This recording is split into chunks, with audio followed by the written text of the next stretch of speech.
wabarakatuh. Halo semuanya, saya Sicilia Laura dengan NIM 15211713050 dengan program studi Keselamatan dan Kesehatan Kerja Fakultas Vokasi Universitas Airlangga.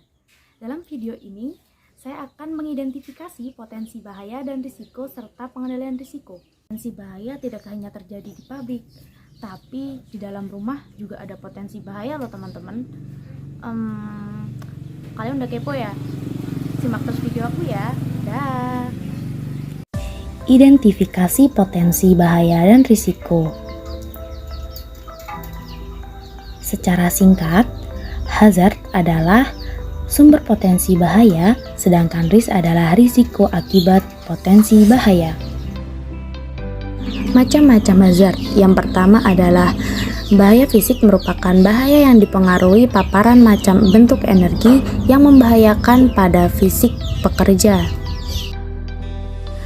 Yang kedua, potensi bahaya kimia muncul saat pekerja terkena segala bentuk zat kimia yang berada pada tempat kerjanya. Hal-hal yang berkaitan dengan kimia antara lain menghirup, menelan, kontak invasif terhadap zat-zat kimia. Untuk yang ketiga, bahaya biologi atau sering disebut biohazard merupakan potensi bahaya yang berhubungan dengan hal biologi dari organisme dan mikroorganisme seperti hewan, manusia, serta tanaman yang terinfeksi penyakit, contohnya bakteri, virus, dan jamur. Yang keempat adalah bahaya mekanik. Bahaya mekanik merupakan potensi bahaya yang mengakibatkan cedera saat bagian tubuh manusia berkontak dengan mesin yang bergerak. Yang kelima adalah bahaya elektrik. Bahaya elektrik merupakan potensi bahaya yang mengakibatkan pekerja terkena cedera yang diakibatkan aliran listrik. Oke, yang terakhir adalah psikososial hazard, yang merupakan potensi bahaya yang memberi efek pada sisi psikososial para pekerja serta kemampuan berpartisipasi dengan pekerja lainnya dalam lingkungan kerja.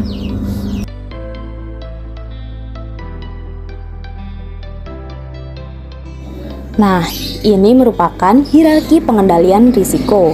Yang pertama ada eliminasi, yang kedua substitusi, yang ketiga perancangan, yang keempat administrasi, dan yang kelima ada APD. Nah, berikut adalah penjelasan singkat tentang hierarki pengendalian risiko. Yang pertama, eliminasi.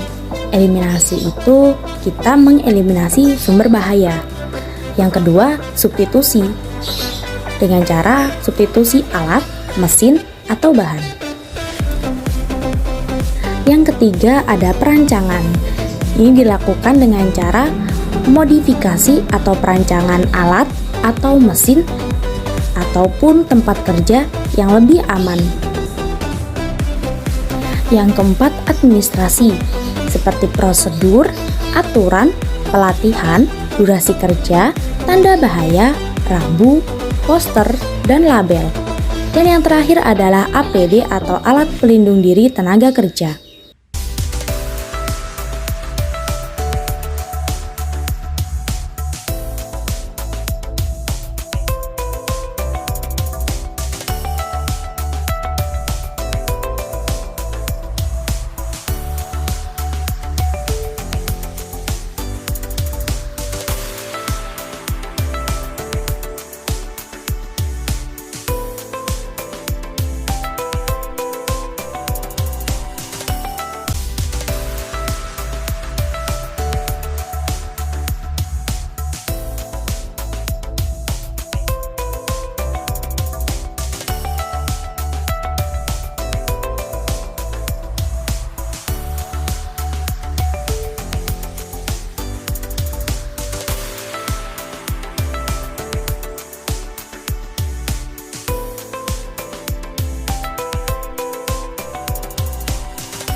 Nah, setelah kita menonton video tersebut, mari kita identifikasi potensi bahaya dan risikonya.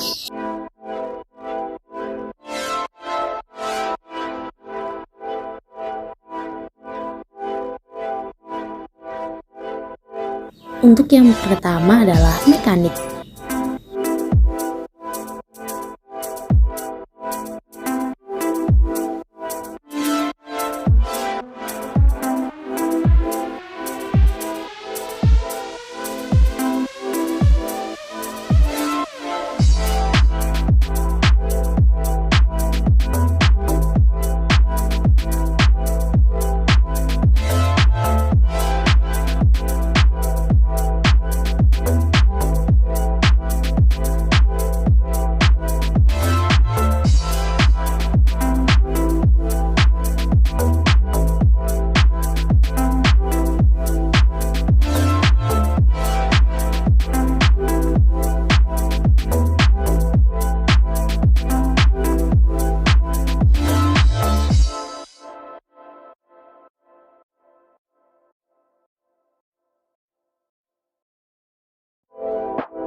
Untuk yang kedua adalah fisika.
Nah, untuk yang ketiga ada biologi.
Yang keempat, kimia.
Yang kelima, ergonomi.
Dan yang terakhir, psikologi.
Nah, itu tadi teman-teman, identifikasi pengendalian bahaya dan risiko dalam aktivitas 1 pembangunan rumah di Desa Tanjung Wadung.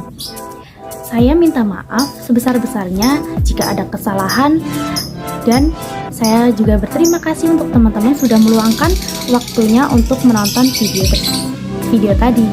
Sekian dari saya, wassalamualaikum warahmatullahi wabarakatuh.